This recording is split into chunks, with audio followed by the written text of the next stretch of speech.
Hi guys, para sa mga subscribers natin sa Facebook and the YouTube. So this is free para sa inyo and I created this one para sa inyo talaga. So this is the dynamic column section generator para we can see the properties of the uh, column, both rectangular and the circular. As you can see here, may input data tayo and the cross sections of the column. Once we change it to we change the input data, it will automatically change also the section or the figure in the right side.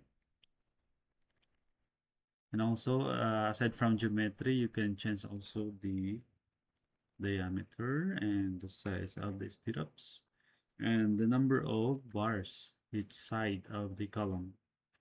So automatic siya. Okay. And you can change also for the circular.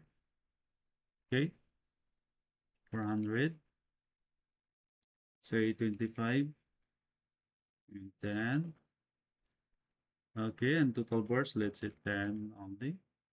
And automatically you can see the section properties of the column and also the spacing. Okay, thank you for subscribing and supporting my channel and page. Bye bye.